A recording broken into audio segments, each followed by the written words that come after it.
कल्पसूत्रेण आत्मनारक्षणार्थं आयुर्वेदतत्त्ववादं जानन्ति। आचार्यनि सामे आर्गुमेंट न करो, आवेदन न करो, स्वानाचार करवाना प्रश्न एमनी પાસે ન કરો। ભીડ અને ગંભીર હોય છે ત્યારે આ જવાબદારી એમના સિવાય એમની પાસે આવેલી હોય છે। કોઈ કુદરતી સંકટ તો હોય છે। हमारा शास्त्रों को क्या समझी हमारी आत्मा पलकारा मारवा से एना पर आज्ञा लेवानी, कोई जरूर से आवे से कोई आज्ञा लेवानी, कोई पत्र लखवा से आया से कोई आज्ञा लेवानी। समझा? आगे आगे વધીને તો आगे શું સત્તાવન કરવું છે એની પણ આજ્ઞા, आगे શું વિજય વાપરવી છે એની પણ આજ્ઞા, आगे કેટલી વિજય વાપરવી છે એની પણ આજ્ઞા, आगे રાત્રે વધારે સ્વાધ્યાય કરવો છે 10 વાગ્યા પછી तो पण आज्ञा। गुरुनी आज्ञा वगैरह ये बंधु पर आज्ञा लगी सताई जिनके 100 वाक्य एक वाक्य तो और भी एक तरह से आयोजिया सत्य आय जानती। एक बारे में पर कहिए कि तारे स्वाध्याय नहीं करवाना सीखा, और एक बारे में पर कहिए कि तारे सुनाना नहीं तो स्वाध्याय कर, एक बारे में कहिए कि तारे निर्णय सिवाय बच्चे को रखना है। बिल्कुल ये कोई दूसरे बच्चे को रखना है અને એટલે એ છે કે તારે નિર્ણયને અડવાનું નથી, પણ આ બધા પંજાબની જે હોય એના માટેની આ સાધનાની વાત છે। જે પંજાબની જ નથી એના સુંદરી સ્થિત કરનાર હતી આપણે રોજ પગલા ઉપર આપણે ઉતારીએ અને સ્થિત કરનાર જીવો નો મતલબ એ છે કે બહુ કોરવાળો હોય એને તમે જેમ ભાવ એમ ભરી જાય અને સ્વતંત્ર કરનાર જીવો હોય એ કાવણી જેવા અક્ષર હોય એ ચાલે પણ ભરે નહીં અને ઘરે પર કચરાઓ બહાર નહીં અક્ષર કચરા એને કહેવાય, સ્વતંત્ર કચરા એને કહેવાય। તો તમે સમજો કે એને તાત્કાલિક લાભ દેખાય અને દેખાડે એમાં સમજા એને પણ અહંકાર વધી ગયો। મને મારા પપ્પાને કીધું કરે તો મને રાત સુના મળે અને મારી બેન સમજા મહિના પૂછે એ પોતાનો તત્વ હાથો કરવા ગઈ તો એને દોડ્યું મળે। આપની સત્તાની દ્રષ્ટિ आपकी संस्कृति अनुभव आपकी संस्कृति बुद्धिशाली અને સમજદાર તરીકે શું સુંદરીને માને છે નહીં સુંદરીને માને ઓકે બોલો મારો તમને લાયા એટલે બાદ જાણી જશે તમે લાયા પછી રામા બુદ્ધિ માટે તમારામાં બુદ્ધિ અને અત્યારે તમે જે તમારી બુદ્ધિ છે ને એ પણ અમારી હમે દેખાતું અહીંયા દેખાતું ના આગળ ઉપર દેખાતું એટલા બુદ્ધિ છે સમજી રાખો। દુનિયાથી બહાર ઉતર્યા નથી, તેનાથી છોડ્યું નથી અને વાત જો આપણો રંગ ઉતર્યો નથી। વાત આવે છે ચિત્રકારી સમજા એ ચિત્રકાર એને ચિત્ર બનાવવું છે જરૂર છે કે તમે ગમે તે પ્રોજેક્ટ લાવો આજે હું ચિત્ર દોરી આપું એક માણસે કીધું મારું ચિત્ર દોરી આપે तो तू देख नहीं करवा तैयार थे मांगे ही आपका तैयार અને અમુક માણસ કે ના આવે બહુ ઘણા ચિત્રો મેરા ઘરે એક ચિત્ર મારે શું વાંધો એ કે ભેરી જાય પાને ચિત્રકાર બેઠી ગયો હોય પણ મારા બેઠી ગયો અભી ઘરે બધા કલાકની અંદર આગળ ખૂબ ચિત્ર દોરી નાખું અને એનો બેસાડ એક ફાઇનલ રૂપ આપવાનો હતો ત્યાં ઓલા ભાઈ પાસે સરસ મજાની બહુ મોટી કળા હતી। जो मुक्ति करा है अनेक लोगों કરી શકે અને કલાકની જરૂરી કરાવી અને ફાઇનલ કર આપવાનો હતો તેમની નિમિત્તે પોતાનું રોગી નાખી તો રોગી નાખી એટલે એમને કહે છે કે ભાઈ મારું ચિત્ર તૈયાર થયું તો આ મારું ચિત્ર છે જ નહીં એનું બતાવવું હોય તો બતાવ થઈને એમની રકમ નાખી ગઈ ત્યારે જોયું કે મેં ઘોડો કરી દીધું હતો અને આનો કયો દીધો નીકળ્યો મારી કંઈક ભૂલ પકડી લાગે चित्रकारने एम કહ્યું કે મારી કઈ ભૂલ છે કે ફરી રીતે ફરી બદલી જાઓ અને ફરી પાછી મહેનત ચાલુ કરી નાખી। એટલે ઘણી વાર ચેલેન્જિંગ પણ હોય છે, પડકાર હોય છે અને પડકાર જીવો એ પણ એક પ્લાસ્ટિક ભાવના અનુભવમાં દેખતી હોય એક વાર બે વાર 3 વાર 4 વાર 6 વાર એનો દેખો પ્રતિ મિનિટને એવું બદલી નાખે। બધી મહેનત કરતાની જાય બધાને કહ્યું કે આમાં કંઈ સારું લાગે છે આપણે વિકાસ કરવી પડશે અને બહુ વિચાર કરતા કરતા એને ખબર પડી કે આપણી પાસે કોઈ રૂપ વિદ્યા કરાવતન કરનારી વિદ્યા લાગે નહીં તો આ આટલા કરાવતન ન કરી શકે। મારી માસ્ટરની તો મને ખબર અને એને કહ્યું કે આને પણ આને છોડવો તો નથી એનું ચિત્ર બનાવવું પણ છે અને આ બહુ કરાવવાની વિદ્યાર્થી એટલે બનાવવું શક્તિ આપવામાં આવી. હવે તારું ચિત્ર અમે ભૂખ જણાવેલો મને કહે એમનો જેવો બેઠો મહેનત કરવાનો એટલે આ ચિત્રકારે અંદરથી બહુ મુશ્કેલી આપી અને એની સામે આવી સમજી દીધો. શું દીધો? એ અલ્લાહને તારું બનાવું તારું જેટલું કરવું એટલું કર, જેવું છે એવું આ મારાની સામે આવી જશે. એટલે ચિત્રકાર પણ આવ્યો ભાગ્યો પદે રાખો અને કીધું કે તારી વાત બરાબર છે. મારે એમ કહ્યું છે આપણે હવે બહુ રુચિ સમજી લઈએ. અહીંયા તમે બેઠા હો ત્યારે તમારા મોઢા, ત્યારે તમારી બુદ્ધિ, ત્યારે તમારા વિચારો, ત્યારે તમારી સમજદારી, આ 4 સિસ્ટમ તમે પાડો. અહીંયાથી નીચે ઉતરો એટલે તમારા સ્ટેટમેન્ટનું બયાન તમે જુઓ. અહીંયાથી પેઢી ઉપર બેસી એટલે તમારા સેવા તમે જુઓ. ઘરમાં જાઓ એટલે તમારો પ્રયોગ જુઓ.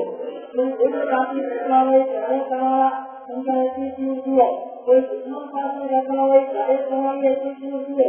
કોઈ કાનમાં ગયા હોય ત્યારે એટીટ્યુડ જુઓ અને કોઈ જાનમાં ગયા હોય ત્યારે એટીટ્યુડ જુઓ. લાગતું નથી કે આપણે ખબર પડવી જોઈએ કે આપણે કેટલા રૂપી છીએ. અને રૂપી આપણે છીએ શાસન લોકો 50-10 મિનિટમાં 7 રંગ બદલતો હશે અને આપણે એક દાડામાં કદાચ 700 રંગ બદલતા હોય છે. શાસન જાણે જોવા માટે અને નાના નાના આપણા ત્યારે જતા આટલું આ લાલ થઈ ગયો, જો આ પૂરો થઈ ગયો, જો આ લીલો થઈ ગયો.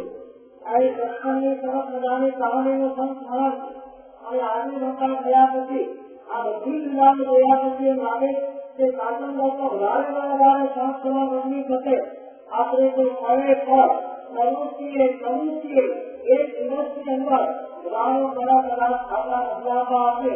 આપણા ઓરિજિન તત્વને, આપણા ઓરિજિન અસ્તિત્વને, આપણા ઓરિજિન સ્વભાવને પકડવો આપણા માટે પણ કદાચ મુશ્કેલ છે. કદાચ આ રીતે ભૂલી દીધો અને મજાક નથી કે હવે આની અંદર રૂપ જુદું હોય અને પોતાનું રૂપ જુદું હોય એ પોસિબલ નથી. ત્યાં પકડાઈ ગયો વાત પૂરી થઈ પણ આપણા સ્વતંત્ર અસ્તિત્વને, આપણા સ્વભાવને, આપણા માયાવી અસ્તિત્વને પકડવો આપણા માટે પણ મુશ્કેલ છે. બહુ મજાની વાત તમને કહી. અહીંયા બેઠા હોઈએ ત્યારે આપણે જનતા આયા બનવા માંગતા હોઈએ, મંદિરમાં હોઈએ ત્યારે લાગે કે આ ભગતનું જાણે વિચાર ભાવમાં મન થઈ જવાનું હોય. ત્યાં પ્રતિષ્ઠા કરવા માટે જતા હોઈએ ને 25 લાખની દુકાનની મૂલ્ય ત્યારે થાય કે તેની ઘરની મૂર્છા ઉતારી નાખી છે અને પાછળના ગોળ ધંધાઓ જોઈએ ત્યારે થાય કે ભગવાન આના કયા કાળે આવવાનો મોક્ષ થવાનો. તેવી જ યાત્રાઓથી ભરપૂર ધંધા અને જેટલા ભાવાથી ભરપૂર આપણા મન, એક બાજુ ભયાનક હિંસાઓ અને બીજી બાજુ હિંસક મન, આ બંનેના કારણે ઉભા થતા જે નૈમનસ્ય પાપો અને દોષો એનાથી આપણો છુટકારો ત્યારે થવાનો આ એક બહુ મોટો સવાલ. આપણે બહુ રૂપી નહીં, અમે રૂપી નહીં, કેટલા રૂપી છીએ એને પૂછવાનું બીજા માટે તો અશક્ય છે, આપણી જાત માટે પણ અશક્ય છે. દેવાસરમાં બેઠા હોઈએ ને આ મજબૂર ન હોય, શાંતિથી બરાબર વાત તમને ગાડી દોડતી હોય અને ખબર પડે કે 5 માણસો આવ્યા છે આપણી બાજુમાં છે અને આપણી ભક્તિ નથી એ દીકરા કરવા માંડે મોટે. આપણને થાય કે ભક્તોને ખુશ કરવા માટે આપણે આ ભક્તિ છે કે ભગવાનને ખુશ કરવા માટેની આ ભક્તિ છે. ભક્તિની અંદર પણ આ એક રૂપ આવી છે, માયા એનું નામ છે રૂપ અને રૂપોના નામ છે માયા. જુદા જુદા પ્રકારની અનેક માયાઓ અને જુદા જુદા પ્રકારના રૂપો. આપણે પણ આપણી માયાને ઓળખવું બહુ મુશ્કેલ, અશક્ય નથી. આપણે કરનારા છીએ એટલે આપણે જાણી શકીએ છીએ. આપણે આચરનારા છીએ એટલે એને પકડી પણ શકીએ છીએ, અશક્ય નથી. પણ આપણી માયાને જોઈ આપવા માટે પણ બધા સ્વરૂપ છે. કેમ કે માયા આપણો સ્વભાવ થઈ ગયો. મોટી શક્તિ અંદર આપણે નિર્ણય એટલે અસ્તિત્વ આપણા આત્માનું અસ્તિત્વ નિરંજન નિરાકાર જે અસ્તિત્વ પુત્ર છે આપણે માયાના કારણે લગાવી એને વિસ્તૃત કરી નાખ્યું છે અને વિસ્તૃતિ અત્યારે આપણી સામે આવે. વિસ્તૃતિના પ્રભાવે આપણે દોડતા જઈએ અને જાણે વિસ્તૃતિ આપણી સંસ્કૃતિ થઈ ગઈ. વિભાવ જાણે આપણો સ્વભાવ થઈ ગયો છે એ જ રીતે આપણે આગળ વધતા જઈએ. વિકૃતિ આપણને વિકૃતિ સ્વરૂપ પણ લાગતી નથી. વિકૃતિ સ્વરૂપ લાગે તો એને દૂર કરવાનો પ્રયત્ન થાય. વિભાવને વિભાવ સ્વરૂપે દેખાય તો દૂર કરવાનો પ્રયત્ન થાય. પણ વિભાવ જયારે સ્વભાવ લાગતો હોય ત્યારે સમજવાનું છે અજ્ઞાનતા છે, માયા છે, બધું ભેગું થઈ ગયું કે વિજ્ઞાન રૂપે ફળ આપણને લાગતા નથી. સંસ્કારી ગુલાબ આપણને દેખાય, આપણને કાંઈ કોઈ સુંદરી બહુ સારું કર્યું. એ બધાની અંદર સંસ્કારી ક્લાસમાં એ જુઓ કે ભવિષ્યના ભયાનક નુકસાનને તમે જુઓ.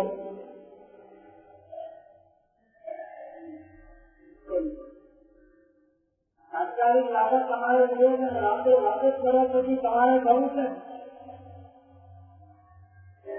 દેવગુરુને ઘરમાં એ ત્રણમાં ગોતીને સારા પ્રકારે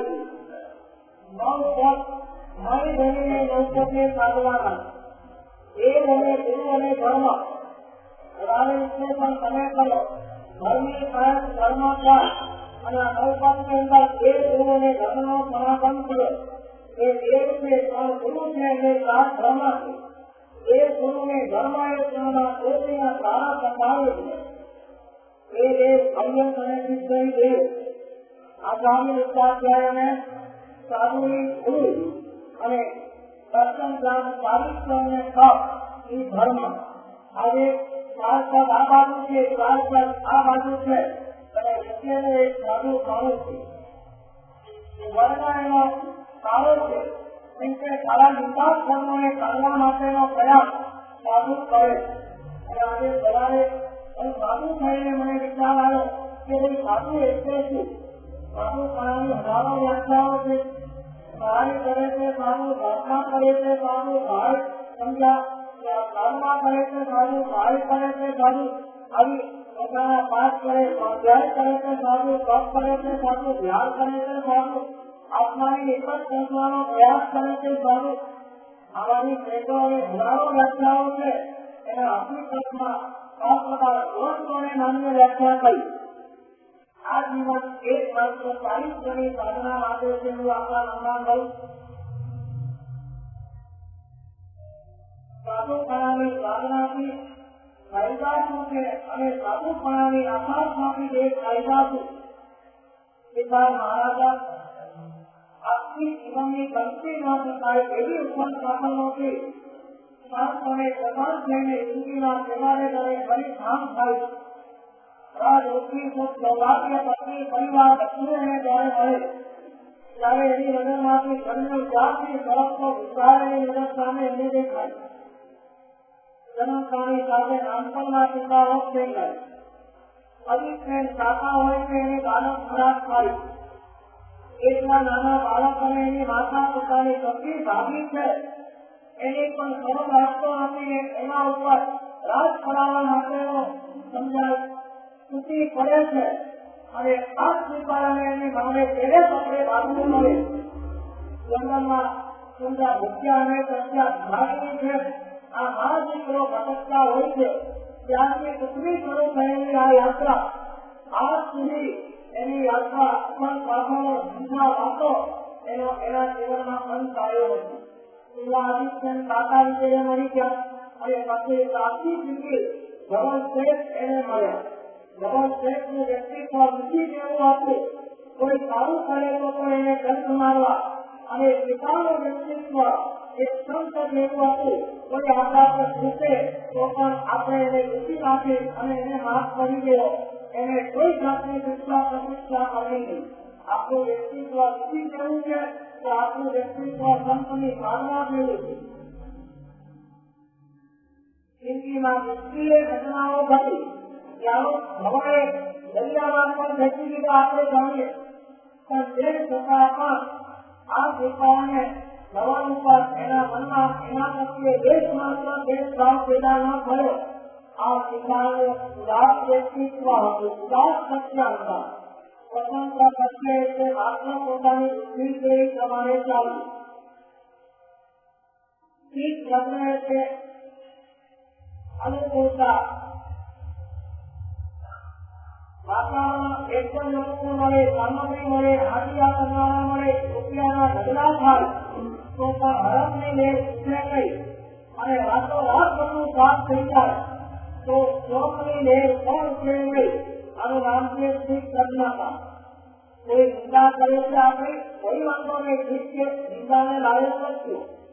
કોઈ પ્રશંસા કરે છે અને પ્રશંસામાં પીડાવા દે છે ત્યારે કે જે પ્રશંસા છે એને લાયક હોતું જ નહીં. આ તો ખોટી પ્રશંસા છે. આ ભાવ આવે કે પ્રશંસામાં નિંદાની જે પીડાવાનું ના થાય. નિંદા કરતા હોય ત્યારે પોઝિટિવ થિંકિંગ હોય કે નિંદા કરે છે એના કરતા હજારો ગણું બદલાવ છું આપણે એટલું બોલે છે. આ બે ભાવના જ્યારે આવી જાય ત્યારે નિંદામાં દ્વેષ કે શોક ના હોય અને પ્રશંસામાં એનો હર્ષ ના હોય.